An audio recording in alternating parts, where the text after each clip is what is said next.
जय हिंद साथियों, आप सभी का बहुत बहुत स्वागत है आपका अपना इस चैनल स्टूडेंट्स डिमांड पर, जहां पर आपकी सभी डिमांड्स को पूरी की जाती है। तो आज के इस वीडियो में हम लोग यहां पर बात करने वाले हैं प्रीवियस ईयर क्वेश्चन 2023 का सॉल्यूशन को लेकर के। जैसे कि आप हमारे हैंड में देख पा रहे होंगे कि यहाँ पर जो ये मेरे हैंड में जो क्वेश्चन है ये 2023 का प्रीवियस ईयर क्वेश्चंस 2023 का यहाँ पर मैथमेटिक्स एंड साइंस का यहाँ पर क्वेश्चंस है, जिसमें हम लोग बात करने वाले हैं अभी यहाँ पर मैथमेटिक्स के सभी क्वेश्चंस का सॉल्यूशंस के बारे में। इससे पहले वीडियो को स्टार्ट करें, अगर यदि आप हमारे चैनल पर नए हैं तो चैनल को जरूर सब्सक्राइब कर ले, ताकि आने वाले सभी इंपॉर्टेंट क्वेश्चन और सभी प्रीवियस क्वेश्चन आप तक सबसे पहले पहुंच पाए। तो आइए देखते हैं कि इसमें सबसे पहला क्वेश्चन क्या है जो कि यहाँ पर 2023 में पूछा गया था।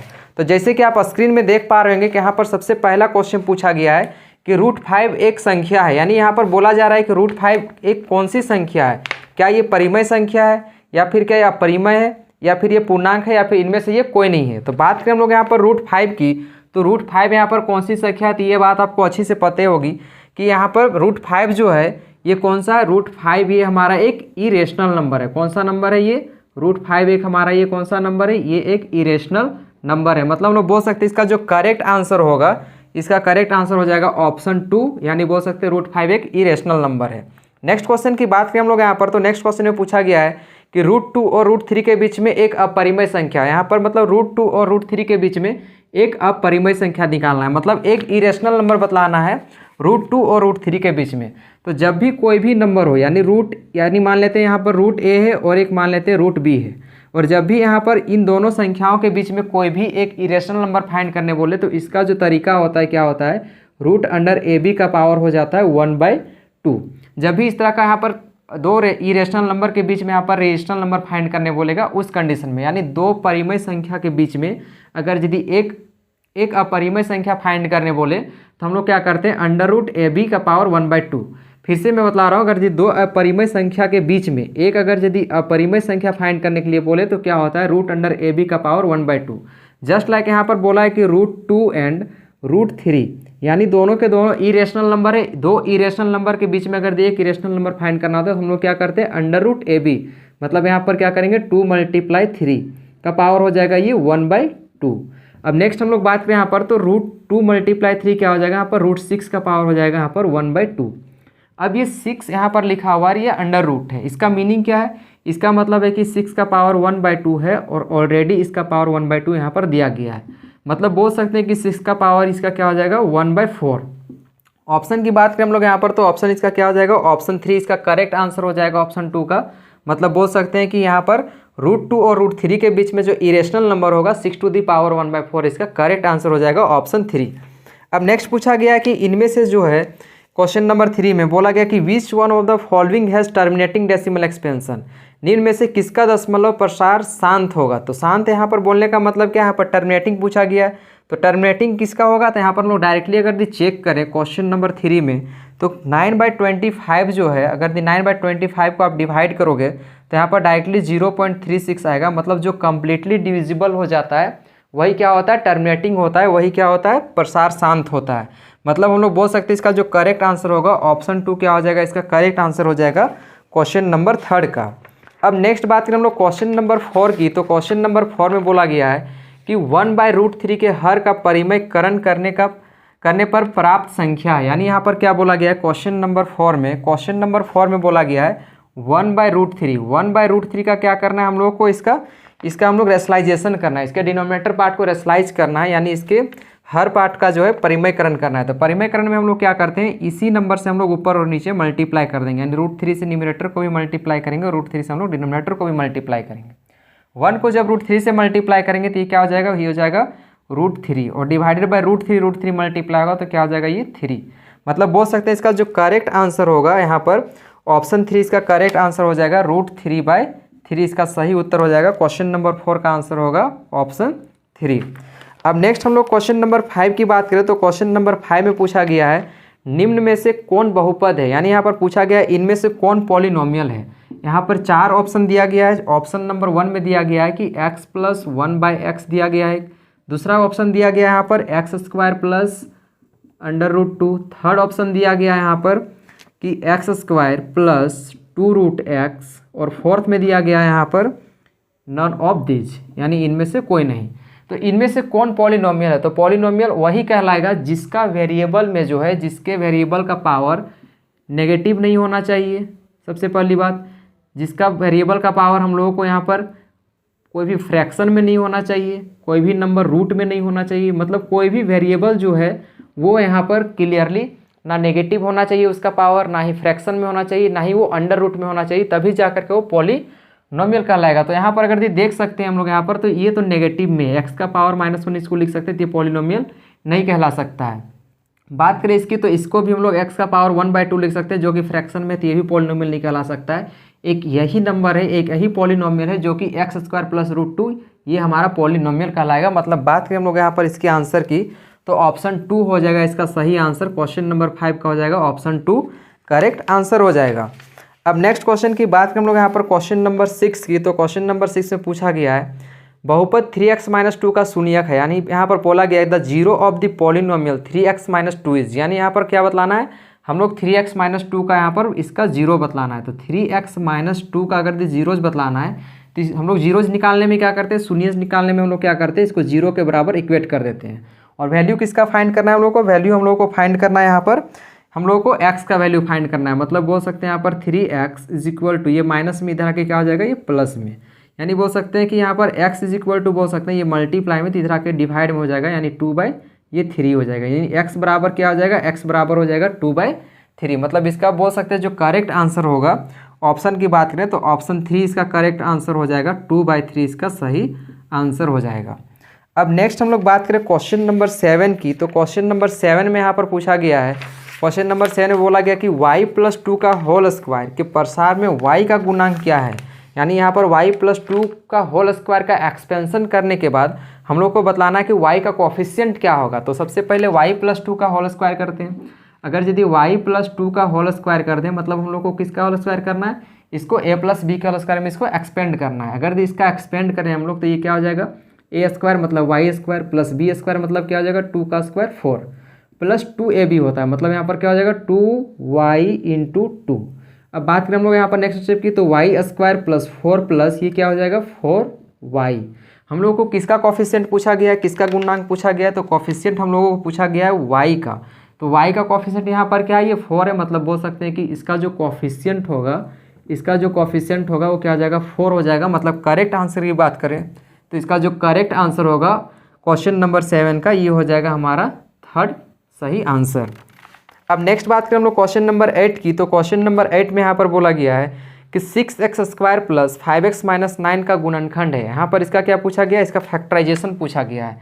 किसका फैक्टराइजेशन क्वेश्चन नंबर 8 में पूछा गया है, 6x² + 5x - 6 का गुणनखंड पूछा गया है। तो हम लोग इसका फैक्टराइज निकालने के लिए क्या करेंगे, सबसे पहले हम लोग फर्स्ट टर्म को लास्ट टर्म से मल्टीप्लाई करेंगे। 6 को -6 से मल्टीप्लाई करेंगे तो माइनस का 36 हो जाएगा, और x² है तो ये x² हो जाएगा। इसके बाद इस 36 को ऐसे स्प्लिट करना है, ऐसे तोड़ना है कि जोड़ने या घटाने पर, यानी ऐड और सब्ट्रैक्ट करने पर प्लस का 5 आना चाहिए, और मल्टीप्लाई करने पर माइनस का 36 आना चाहिए। अब इसको हम लोग इसको फैक्टराइज करने के बाद हम लोग क्या करेंगे, इसको हम लोग फैक्टराइज करने से पहले इसको हम लोग सबसे पहले यहाँ पर इसका फैक्टर निकालेंगे। फैक्टर की बात करें तो ये 1 के टेबल में जाएगा 36 टाइम्स में, फिर ये 2 के टेबल में जाता है तो 2 के टेबल में जाता है ये कितने बार में 18 टाइम्स में। नेक्स्ट बात करें हम लोग यहाँ पर 3 के टेबल की, तो 3 के टेबल में भी जाता है ये कितने बार में 12 टाइम्स में। 4 की बात करें तो 4 के टेबल में भी जाता है ये 9 टाइम्स में। फिर 6 के टेबल में जाएगा 6 टाइम्स में। इसके बाद जो है रिपीटेशन स्टार्ट होगा तो हम लोग यहाँ पर स्टॉप कर देंगे। मतलब 36 का कुछ नहीं, यहाँ पर क्लियरली फैक्टर लिखना है। अब इस फैक्टर में चेक करना है कि कौन से पेयर में ऐड या सब्ट्रैक्ट करने पे यहाँ पर प्लस का 5 आ सकता है और मल्टीप्लाई करने पर माइनस का 36 आना चाहिए। तो एक ही वो पेयर है जहाँ पर ये आ सकता है 9 और 4। मतलब हम लोग यहाँ पर क्या कर सकते हैं, इसको अगर हम लोग लिखें 9 - 4 तो ये 9 में से 4 जाएगा तो प्लस का 5 भी आ जाएगा, और मल्टीप्लाई करेंगे 9 को 4 से तो माइनस का 36 भी आ जाएगा। मतलब इसके जगह पर क्या लिख सकते हैं हम लोग, प्लस का 9x माइनस का 4x माइनस का 6, और ये हो जाएगा 6x²। अब करना क्या, हम लोग को यहाँ पर लेंगे कॉमन। दोनों में कॉमन क्या आ रहा है, तो सबसे पहले x कॉमन आ रहा है तो हम लोग x ले लेंगे। इसके बाद यहाँ पर क्या कॉमन है, 3 कॉमन है तो 3 ले लेंगे। इसके बाद हम लोग को कॉमन लेने के बाद देख सकते हैं कि यहाँ से जब ये 3 कॉमन आ गया तो यहाँ पर 3 × 2 = 6 हो जाएगा, और यहाँ पर एक x बचेगा। प्लस यहाँ पर 3 × 3 = 9 हो जाएगा, तो यहाँ पर क्या बचेगा 3, और x यहाँ पर ये कॉमन आ चुका है। इन दोनों में क्या कॉमन है, तो सबसे पहले माइनस कॉमन है तो माइनस को कॉमन ले लेंगे। अगेन हम लोग चेक करें तो ये 2 के टेबल में 4 भी आता है और 6 भी आता है। 2 के टेबल में 4 कितने बार में आता है, तो 2 टाइम्स में आता है, तो यहाँ पर हम लोग 2 लिखेंगे। x की बात करें तो हम लोग यहाँ पर x लिखेंगे और प्लस यहाँ पर ये 3 टाइम्स में 6 आता है तो 3 लिख देंगे। अब दोनों में कॉमन की बात करें तो 2x + 3 2x + 3 दोनों में कॉमन है, तो हम लोग यहाँ पर लिख सकते हैं 2x + 3 जो हो जाएगा ये दोनों में कॉमन हो जाएगा। रिमेनिंग क्या बचेगा, इधर से 3x और इधर से बचेगा -2। मतलब बोल सकते हैं इसका जो क्लियरली गुणनखंड होगा, इसका जो फैक्टराइजेशन होगा ये हो जाएगा हमारा 2x + 3 और 3x - 2। ऑप्शन की बात करें तो ऑप्शन 2 इसका हो जाएगा करेक्ट आंसर, ये हमारा सही उत्तर हो जाएगा। अब नेक्स्ट हम लोग बात करें क्वेश्चन नंबर 9 की, तो क्वेश्चन नंबर 9 में बोला गया है कि -1, -2, यानी यहाँ पर क्वेश्चन नंबर 9 में बोला गया है कि -1, -2 जो है ये कौन से चतुर्थांश में स्थित है, ये बोला गया है। तो यहाँ पर देखा जाए चतुर्थांश की बात करें हम लोग तो जानते हैं हम लोग कि फर्स्ट क्वाड्रेंट जो होता है इसमें क्या होता है, x भी प्लस होता है, y भी प्लस होता है। अब नेक्स्ट यहाँ पर बात करें तो x यहाँ पर क्या होता है, ये नेगेटिव होता है और y क्या होता है यहाँ पर प्लस होता है, तो ये सेकंड क्वाड्रेंट हो जाता है। जहाँ पर दोनों नेगेटिव हो, यानी थर्ड क्वाड्रेंट में क्या होता है, दोनों नेगेटिव होता है, तो मतलब बोल सकते हैं कि ये जो है ये तृतीय चतुर्थांश में यहाँ पर स्थित रहेगा। मतलब बात करें हम लोग यहाँ पर तो ये कौन से क्वाड्रेंट में हो जाएगा, ये थर्ड क्वाड्रेंट में हो जाएगा। ये कौन से क्वाड्रेंट में हो जाएगा, ये थर्ड क्वाड्रेंट में हो जाएगा। मतलब इसका करेक्ट आंसर की बात करें हम लोग यहाँ पर तो इसका करेक्ट आंसर हो जाएगा option 3 will be the correct answer हो जाएगा। अब नेक्स्ट क्वेश्चन नंबर 10 में पूछा गया कि द एब्सिस्का ऑफ कोऑर्डिनेट -2, 4, यानी एक निर्देशांक दिया गया और इसमें से पूछा गया कि इसका भुज क्या होगा। तो जब भी बात यहाँ पर भुज की आती है, जब भी यहाँ पर बात एब्सिस्का की आती है, तो एब्सिस्का के कंडीशन में हम लोग क्या करते हैं, एब्सिस्का के कंडीशन में हम लोग को करना होता है, यहाँ पर देखना होता है एक्स वाले को। यहाँ पर मतलब हम लोग को किसको देखेंगे, एक्स वाले को देखेंगे। यानी क्वेश्चन नंबर 10 में बोला गया है कि एक कोऑर्डिनेट दिया गया -2, 4। अब हम लोग को एब्सिस्का पूछा गया है, तो एब्सिस्का के कंडीशन में हम लोग देखते हैं एक्स वाले को, तो एक्स कौन होता है, फर्स्ट वाला, मतलब इसका एब्सिस्का क्या हो जाएगा, -2 हो जाएगा। मतलब इसका करेक्ट आंसर की बात करें तो ऑप्शन 1 इसका करेक्ट आंसर हो जाएगा। यही अगर यदि ऑर्डिनेट पूछ देता तो ये हमारा ऑर्डिनेट होता है। ये क्या होता है, हमारा ऑर्डिनेट होता है, जिसको हम लोग कोटि बोलते हैं हिंदी में। बात करें हम लोग एब्सिस्का तो ये हमारा क्या है, ये हमारा एब्सिस्का है, जिसको हम लोग हिंदी में क्या बोलते हैं, इसको हम लोग भुज बोलते हैं। ये हमारा 10 का करेक्ट आंसर रहा ऑप्शन 1 -2, जिसमें हम लोगों को एब्सिस्का पूछा गया था। अब नेक्स्ट क्वेश्चन नंबर 11 की बात करें तो क्वेश्चन नंबर 11 में बोला गया कि समीकरण -2x + 3y = 6 की तुलना x + by + c = 0 से करने पर a और b और c का मान क्या होगा।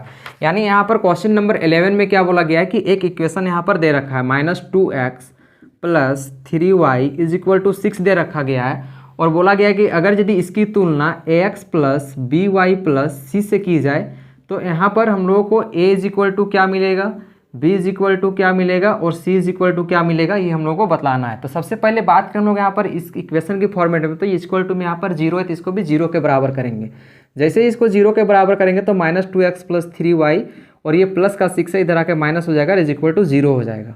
अब इसको थोड़ी देर के लिए हम लोग यहाँ पर लिख दे तो -2x + 3y माइनस का 6 = हम लोग क्या लिख सकते हैं, ये 0 लिख सकते हैं।